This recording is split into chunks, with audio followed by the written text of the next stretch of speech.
किसी ने क्या खूब कहा है कि जिंदगी जीने के दो ही तरीके हैं, भूल जाओ उन्हें जिन्हें आप माफ नहीं कर सकते और माफ कर दो उन्हें जिन्हें आप भूल नहीं सकते। नमस्कार दोस्तों, मैं हूं अंकित और स्वागत है आप सबका मेरे चैनल पे। फिर हाजिर हूं आपके सामने एक छोटी सी कहानी लेकर। ये कहानी एक व्यक्ति की है, एक ऐसे बंदे की है जो एक ऑफिस में वर्क करता है और जिसके ऊपर बहुत ज्यादा वर्कलोड है और उस वर्कलोड के कारण वो हमेशा फ्रस्ट्रेट रहता है, हमेशा चिड़चिड़ करता है और ऑफिस के वर्कलोड का गुस्सा वो अपने घर पर आकर उतारता है। दोस्तों के फोन आते हैं तो फोन काट देता है, परिवार वालों के फोन आते हैं तो झगड़ा कर लेता है। इस प्रकार ना वो किसी से बात कर पाता है, ना संतुष्टि से समाधान से रह पाता है।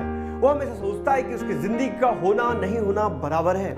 एक दिन वो अपने घर में ऑफिस से आकर बैठा होता है, तभी उसका बेटा उसके पास आता है और अपने पापा से कहता है कि पापा मुझे होमवर्क करने में मदद करो। वो बंदा अपने बच्चे पे चिढ़ जाता है और बोलता है जाओ यहां से, मैं कोई होमवर्क कराने बैठा हूं। वो बच्चा अपने पिता के पास से अंदर रूम में चले जाता है और जब इस व्यक्ति का गुस्सा शांत होता है तब उसे लगता है कि नहीं, मैंने अपने बेटे का होमवर्क कराना चाहिए था।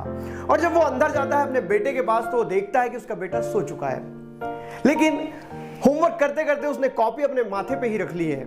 इसलिए वो व्यक्ति उस कॉपी को उठाता है ताकि उसका बच्चा अच्छे से सो सके। उस कॉपी को उठाने के तब वो कॉपी को देख लेता है तो वो सोचता है क्यों ना मैं इस कॉपी को पढूं कि क्या होमवर्क था। और जब उस होमवर्क के टाइटल को पढ़ता है कि ऐसी चीजों के बारे में लिखो जो पहले तुम्हें अच्छी नहीं लगती और बाद में अच्छी लगने लगती है, ऐसे वो बच्चा लिखते रहता है और उसने एक पैराग्राफ लिख चुका होता है।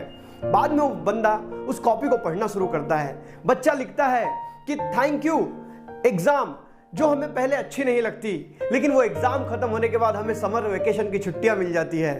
थैंक यू कड़वी दवाइयां, जो हमें खाने के लिए अच्छी नहीं लगती लेकिन उन दवाइयों से हम ठीक हो जाते हैं। फिर वो लिखता है थैंक यू अलार्म, जो हमें सुबह सुबह उठा देता है। जब वो सुबह उठाता है तो हमें बिल्कुल अच्छा नहीं लगता, लेकिन जब हम उठ जाते हैं तो हमें एहसास होता है कि हम जिंदा हैं, हम जाग जाते हैं। और अंत में वो लिखता है कि थैंक यू भगवान कि तुमने मेरी जिंदगी में मेरे पापा को दिया। मेरे पापा भी मुझ पे पहले गुस्सा करते हैं लेकिन बाद में वो मुझे घुमाने ले जाते हैं, मुझे टॉफी दिलाते हैं। मेरे दोस्त के तो पिता भी नहीं है। भगवान खूब खूब धन्यवाद कि तुमने मेरे लाइफ में मेरे पिता को दिया।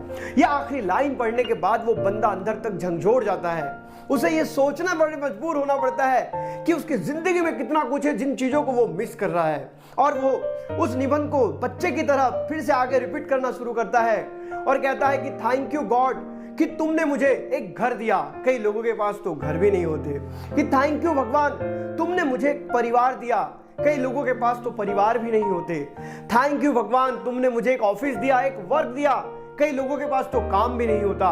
और इस प्रकार वो अपनी जिंदगी की दी हुई हर चीज के लिए गॉड को थैंक यू कहने लगा और तब उसे एहसास हुआ कि मैं अपनी लाइफ में कितनी सारी चीजें मिस कर रहा था। दोस्तों, हमारी जिंदगी में भी सेम ऐसे ही होता है। हम अपनी लाइफ की उलझनों में इतना उलझ जाते हैं कि हमने जिंदगी को भी एंजॉय नहीं कर पाते। इसलिए जिंदगी में अगर एंजॉय करना है तो छोटी छोटी चीजों से खुशियां लेना सीखो। अपने परिवार से खुशियां लेना सीखो, अपने बच्चों के साथ खुशियां लेना सीखो, क्योंकि ये छोटी छोटी चीजें ही जो खुशियां देंगी वही तो बहुत इंपॉर्टेंट होती हैं। क्योंकि हम बड़ी खुशी के इंतजार में सारा जीवन यूं ही बिता देते हैं। इसलिए जिंदगी में अगर खुश रहना चाहते हो तो छोटी छोटी चीजों से खुशियां लेना सीखो।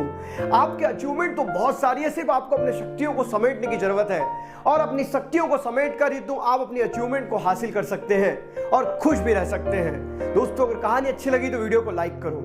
इस चैनल पर रोज मैं एक नई कहानी के साथ आता हूं। तब तक के लिए अलविदा, जय हिंद, वंदे मातरम।